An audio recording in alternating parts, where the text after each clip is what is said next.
নির্বাচন commissioner AMM Nasiruddin নাকি নির্বাচনে বিএনপি ও জামায়াতে ইসলামীর ফলাফল সংক্রান্ত ঘোষণা দিয়ে একটি ভিডিও বার্তা দিয়েছেন, কিন্তু ভিডিওটি ডিপ ফেক প্রযুক্তির মাধ্যমে আসল ভিডিওর ওপর ভুয়া অডিও সংযোজন করে তৈরি। শুধু তাই না, নির্বাচন পরবর্তী সময়ে বিএনপির নেতাকর্মীরা নাকি সংখ্যালঘু সম্প্রদায়ের বাড়িতে হামলা চালিয়েছে, কিন্তু দাবিটি সম্পূর্ণ মিথ্যা। দর্শক, চলুন কিছু ফ্যাক্ট চেক দেখে নিই। সম্প্রতি টিকটকে একটি ভিডিও ছড়িয়ে দাবি করা হয়েছে ত্রয়োদশ জাতীয় সংসদ নির্বাচন শেষে প্রধান নির্বাচন কমিশনার এএম নাসিরউদ্দিন নাকি বাংলাদেশ জাতীয়তাবাদী দল বিএনপি ও জামায়াতে ইসলামীর বিপুল ভোট পাওয়ার ঘোষণা দিয়েছেন। ভিডিওটি এ পর্যন্ত 2 লক্ষাধিক বার দেখা হয়েছে, তবে রিউমার স্ক্যানার টিমের অনুসন্ধানে দেখা যায় ভিডিওটি ভুয়া। নির্বাচন কমিশনার ফলাফল সংক্রান্ত এমন কোনো বক্তব্য দেননি। নির্বাচন কমিশনের একটি লাইভ ফুটেজকে ডিপফেক প্রযুক্তির মাধ্যমে আসল ভিডিওর উপর ভুয়া অডিও সংযোজন করে লাইভ ফুটেজে এমন কোনো বক্তব্য ছিল না। এদিকে সামাজিক যোগাযোগ মাধ্যমে একটি ভিডিও ব্যাপকভাবে ছড়িয়ে দাবি করা হয়েছে ত্রয়োদশ জাতীয় সংসদ নির্বাচনে জয়ের পরদিন কুমিল্লা 11 আসনে বিএনপি নেতাকর্মীরা সংখ্যালঘু সম্প্রদায়ের বাড়িতে হামলা চালিয়েছে। তবে অনুসন্ধানে দেখা যায় ভিডিওটি নির্বাচনের আগেই ইন্টারনেটে প্রচারিত হয়েছিল এবং এটি নির্বাচন পরবর্তী কোনো সহিংসতার ঘটনার নয়। একইভাবে টিকটকে একটি ভিডিও ছড়িয়ে দাবি করা হয়েছে সেনাবাহিনীর এক সদস্য সতর্কবার্তা দিয়ে বলেছেন আগামীকাল থেকে সব ফোন কল রেকর্ড হবে, হোয়াটসঅ্যাপ, ফেসবুক নজরদারিতে থাকবে এবং ভিন্নমত প্রকাশ করলেই গ্রেপ্তার করা হবে। টিকটকে প্রচারিত ভিডিওটি 22 লক্ষাধিক বার দেখা হয়েছে, তবে অনুসন্ধানে এ দাবির পক্ষে কোনো বিশ্বস্ত সূত্র বা গণমাধ্যমের তথ্য পাওয়া যায়নি। ভিডিওটি কৃত্রিমভাবে তৈরি। শুধু তাই না, টিকটকে একটি ভিডিও ছড়িয়ে দাবি করা হয়েছে পবিত্র রমজান মাস উপলক্ষে বিএনপির চেয়ারম্যান তারেক রহমান ইফতার বাবদ সবাইকে 10,000 টাকা দিবেন। ভাইরাল ভিডিওটি প্রায় 20 লক্ষাধিক বার দেখা হয়েছে এবং একই অডিও ব্যবহার করে আরও একটি ভিডিও ছড়ানো হয়েছে। তবে অনুসন্ধানে বিএনপি বা তারেক রহমানের কোনো আনুষ্ঠানিক সূত্রে এমন ঘোষণার তথ্য পাওয়া যায়নি। পাশাপাশি দেশীয় গণমাধ্যমেও এ সংক্রান্ত কোনো সংবাদ নেই। দর্শক, আজ ফেক নিউজ স্ক্যানারের প্রতিবেদন তৈরি করতে গিয়ে দেখা গেল রাজনীতির মাঠে অপতথ্য ছড়ানোর সবচেয়ে বড় হাতিয়ার হয়ে উঠেছে সামাজিক যোগাযোগ মাধ্যম। সোশ্যাল মিডিয়ায় ডিপফেক ভিডিওকে অস্ত্র বানিয়ে ছড়ানো হচ্ছে গুজব, ফলে বিভ্রান্ত হচ্ছেন সাধারণ জনগণ। বর্তমানে ছড়িয়ে পড়া গুজবের মধ্যে নির্বাচন কেন্দ্রিক অপতথ্যই সবচেয়ে বেশি, যার প্রধান টার্গেটে বিএনপি ও দলটির নেতারা।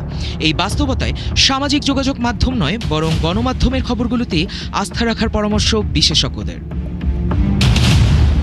শায়ক দাস, 71।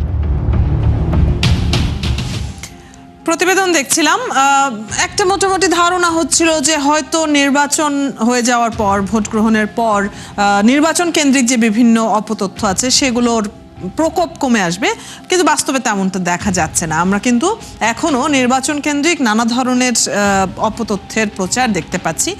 বিশেষ করে নতুন সরকারের যে চ্যালেঞ্জগুলো সেগুলো নিয়েও কিন্তু নানান ধরনের অপতথ্য তৈরি করা হচ্ছে। এসব নিয়ে কথা বলবো। আগেই জানিয়েছি আমাদের সাথে আছেন রাজনৈতিক বিশ্লেষক অধ্যাপক ডক্টর কাজী মাহবুবুর রহমান। আমরা তার কাছে চলে যাচ্ছি সরাসরি। আপনাকে স্বাগত জানাচ্ছি 71-এ। যেমনটি বলছিলাম যে নির্বাচন কেন্দ্রিক কিছু গুজব এখনো দেখা যাচ্ছে।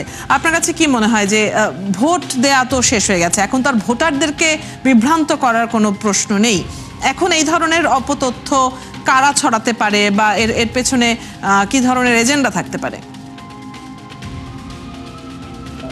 আমার কাছে সবচেয়ে ইম্পর্টেন্ট মনে হচ্ছে আপনার এই তথ্যগুলো, বিশেষ করে ফেক নিউজের যে কতগুলো ইভেন্ট আমাদের সঙ্গে শেয়ার করা হলো সেগুলো থেকে, যে এত ফেক হওয়া সত্ত্বেও কিন্তু ভিউ কিন্তু অনেক বেশি, 20-22 লক্ষ এরকম আপনি বলছিলেন, আপনার প্রতিবেদনটাতে আসছিল।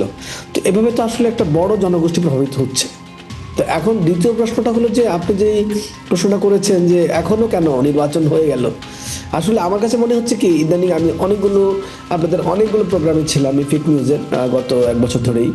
আমার কাছে মনে হয়েছে ধারাবাহিকভাবে এই ফেক নিউজগুলো অবজার্ভ করে যে এটার মূল কারণ কিন্তু মনে হচ্ছে না শুধু রাজনীতি, এর মূল কারণ হচ্ছে ভিউ ব্যবসা। আমার মনে হচ্ছে যে এটা কিভাবে আটকানো যায়, এটা কিন্তু কঠিন। প্রচারণার মাধ্যমে এটা মানে সরকারি প্রচারণা, সরকারি যে সকল এজেন্সি আছে এর মাধ্যমে এটা করা যেতে পারে, কিন্তু ভিউ ব্যবসায়ীরা যে ধরনের চটকদার নিউজ দিচ্ছে, সেই চটকদার নিউজগুলো তো আসলে মানুষকে ওই একবার ক্লিক করতে বা একটু দেখতে আপনার আকৃষ্ট করছে। আমার কাছে মনে হচ্ছে এই যে 20 লক্ষ 22 লক্ষ দেখা যাচ্ছে, এরা আসলে এটার প্রতি মনোযোগ দেয় নাই, কিন্তু এটাকে কোনোভাবে ক্লিক করেছে অথবা এটাকে দেখেছে হয়তো 1 সেকেন্ডের জন্য, 2 সেকেন্ডের জন্য, 5 সেকেন্ডের জন্য, তখন এটা কিন্তু ভিউ হিসাবে দেখাচ্ছে। তো এটা আসলে আমার কাছে মনে হচ্ছে দিনে দিনে এগুলোর প্রভাব কমে আসতেছে, কিন্তু ওই যে চটকদার তথ্য হঠাৎ করে ভিতরে ঢুকে পড়ে এবং দেখতে চায়। এটা বন্ধ করার একমাত্র উপায় হলো ওই যে আমাদের যারা যারা আপনার এই সকল সোশ্যাল মিডিয়াতে আমরা যারা এই ধরনের নিউজ দিচ্ছেন তাদেরকে আসলে একটু নৈতিক হওয়ার মানে প্রণোদনা দেওয়া। কিভাবে যেটা দেওয়া যায় সেটা আসলে এত সহজ না, কারণ এরা তো করেই যাচ্ছে কাজটা এবং এর ফলে তো ওদের ইনকাম বাড়ছে। এই ইনকামটাকে মানে ইনকামটাকে তার প্রণোদনা দেওয়া যাবে না কোনোভাবে, আবার ইনকামটা থেকে তাকে বিরত রাখা যাচ্ছে না। এটা আমার কাছে মনে হচ্ছে যে আমরা যদি কোনোভাবে আমাদের যে প্রযুক্তিগত শিক্ষা আছে অভ্যন্তরীণ কোনোভাবে যদি এটাকে কোনো ম্যানেজমেন্টের মাধ্যমে যদি এগুলোকে আটকানো যেত, অথবা ফেসবুক বা টিকটক যেখানে এগুলো করা হচ্ছে তাদের সাথে যদি যোগাযোগ করে কথা বলে এগুলো কমানো যেত, যেটা অনেক বেশি না, সরকারিভাবে আসলে চেষ্টাও করা হয়েছে মেটার সাথে যোগাযোগ করে কিছু বিষয়ে পদক্ষেপ গ্রহণ করা। অনেক ভুয়া অ্যাকাউন্ট থেকে যেসব পোস্ট, যেসব ভিডিও আপলোড করা হয় সেগুলোর ব্যাপারে পদক্ষেপ গ্রহণ করার আসলে হয়েছে। তবে এত বেশি মানুষ এই আপনি যেটি বলছিলেন যে ভিউ ব্যবসার সাথে জড়িত, যে এত বড় মানে জনগোষ্ঠীকে আসলে কঠিনই হওয়ার কথা, চ্যালেঞ্জিং হওয়ারই কথা। আরেকটি বিষয় একটু ছোট করে আপনার কাছে যেটি জানতে চাই সেটি হচ্ছে আমাদের দেখা যায় কি প্রত্যাশার পারদ অনেক ওপরে থাকে। এই যে নতুন সরকার গঠন হওয়ার আগে থেকেই নতুন সরকারের এটা করা উচিত, ওটা করা উচিত, আশা করি এটা করবে, আশা করি ওটা করবে, এত বেশি প্রত্যাশা থাকে, এটা একটা চাপ তো বটেই। আপনার কাছে কি মনে হয় এই যে বিভিন্ন আমরা দেখছিলাম যে ডিপ ফেক ভিডিও তৈরি করা হয়েছে যেখানে তারেক রহমানের কথা দেখানো হচ্ছে, মানে ভিডিওতে দেখানো হচ্ছে তিনি বলছেন এটা করে দেবো, এটা দিয়ে দেবো, এই ফেক ভিডিওগুলো এটা কি মানে মানুষের মধ্যে কি ধরনের প্রভাব ফেলে? প্রথমত হলো আমার মনে হয় যে এগুলো আসলে সেভাবে প্রভাব ফেলবে না, কারণ আমরা আসলে আমি আপনাকে যেটা বললাম যে জাস্ট স্ক্রল করে এটাকে কিন্তু মানুষ প্রাধান্য দিয়ে দেখছে না। স্ক্রল করার কারণে দেখা মনে হচ্ছে কি এটা আসলে ভিউ হচ্ছে, মানুষ এটাকে হালকাভাবে নিচ্ছে, কিন্তু ওই যে বিনোদন পাচ্ছে, সাময়িক বিনোদন, সাময়িক আনন্দ, বা স্ক্রল করার কারণে হঠাৎ করে হাতে আসছে স্ক্রল হয়ে গেছে।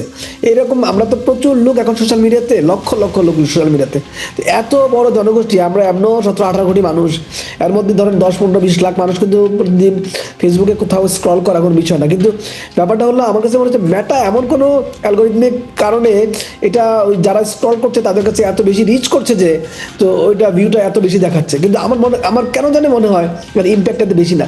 তবে সরকারকে ক্ষমতা আসলে মানে ক্ষমতা গ্রহণ করলে তাদেরকে ব্যাপক প্রচারণা চালাতে হবে, বিভিন্ন সরকারি মাধ্যমগুলো, শিক্ষা প্রতিষ্ঠান এবং ধর্মীয় যে প্রতিষ্ঠানগুলো আছে, বিশেষ করে ইসলামী ফাউন্ডেশনের মাধ্যমে মসজিদের ইমামদেরকে কাজে লাগানো যায় কিনা, অথবা ধর্মীয় যে অন্যান্য যে প্রতিষ্ঠানগুলো আছে, গির্জা এবং আদার্স যা আছে, সব ধরনের ধর্মের যারা মানে আমাদের সব ধরনের ধর্মে যারা দায়িত্ব আছেন তাদেরকে যদি আমরা বলতে পারি রাষ্ট্রের পক্ষ থেকে যে আপনারা কিন্তু এটা একটা প্রচারণা চালান যে এগুলো ফেক নিউজ হচ্ছে এবং এর মাধ্যমে জনগণ প্রভাবিত হচ্ছে, এটা যত বেশি আমরা ধর্মীয় প্রতিষ্ঠান, শিক্ষা প্রতিষ্ঠান এর মাধ্যমে করতে পারবো তত বেশি ফেক নিউজটা হালকা হয়ে যাবে। আর এটা লাগবে, মানে এই সরকারের জন্য এটা জরুরি, কারণ এই জন্য যে ছোটখাটো বিষয়গুলো হয়তো অনেক সময় অনেক বড় আকার ধারণ করতে পারে, এটা যেন এগুলো কখনোই না ঘটতে পারে। আর সেই সময় চিঠিপত্র দেওয়া, এবং আমি যেটা আপনাকে প্রথমেই বললাম যে মন্ত্রণালয় এবং অ্যাড করা, অসংখ্য ধন্যবাদ।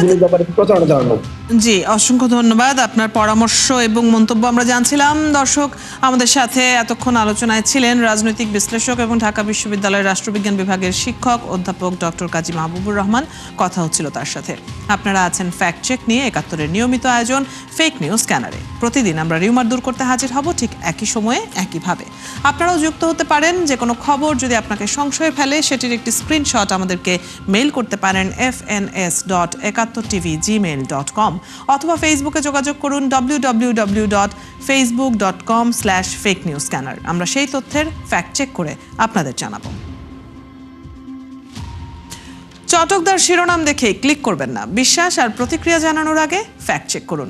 থাকুন ৭১-এর সাথে।